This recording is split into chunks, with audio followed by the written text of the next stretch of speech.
Here's another problem you're going to run into if you build a patio roof like this with a ledger attached to your wall and going underneath the roof. And this is a common patio design without installing roof sheathing. You might install some 2x2s on top of the roof rafter. However, if you are going to build something like this, you need to be aware that you could have a difficult time nailing the roof sheathing and waterproofing the area underneath the existing overhang because you're not going to have access to it. Unless you go with our first option here where you would remove part of the roof. This would give you access to this area.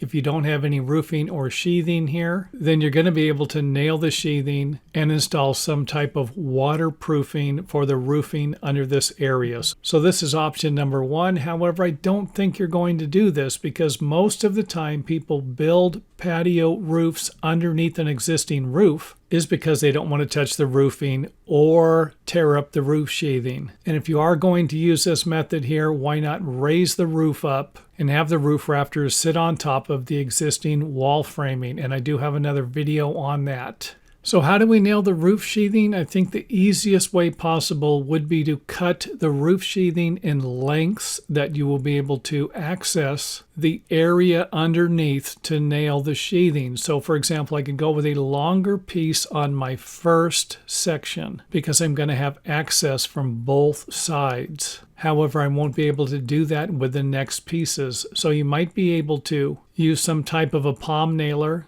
or other tools to fasten the sheathing in this area. But you need to be aware of it before you start the project, and that's why hopefully you're watching this video before and not after. So the next piece is going to be a little bit shorter, maybe 32 inches. If you're spacing the rafters at 16 inches on center, it might be 24 inches if you're spacing them 24 inches on center. And yes, the structural engineer isn't going to like this. If you have a building designer working on your project and you have a building permit, then it wouldn't be a bad idea to contact the building designer to make sure that this is an approved method of assembly in your area, that they will accept it.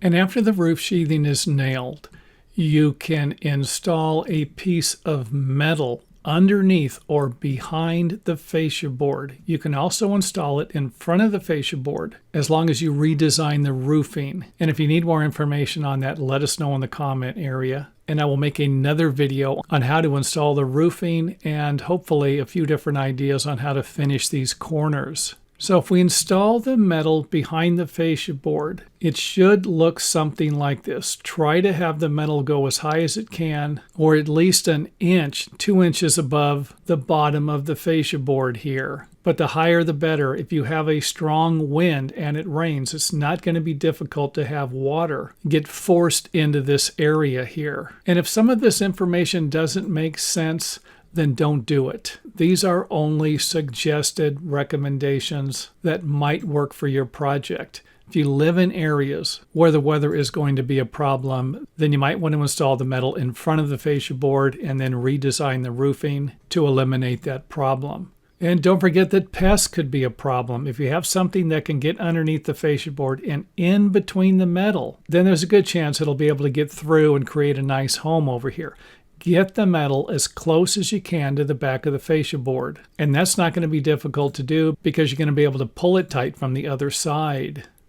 And after you install the front metal, you're going to need to figure out a way to finish the sides. Otherwise, you're going to end up with pests coming into this area also. So you could always cut a piece of wood and paint it the same color as the wall finish on the outside, or install some siding or stucco to match. I'll leave that up to you. But we are going to need to waterproof this area. And to do that, we're just simply going to break out our metal again. And since we have access to this area from this side, this shouldn't be a problem to roof this area. And we'll do something similar on the other side. And you could always bring this board out to here if you want, or even overlap it over the fascia board and extend this metal to here. And again, like I said, I'll be glad to provide you with more ideas on how to install the roofing like this if you're having a difficult time figuring it out.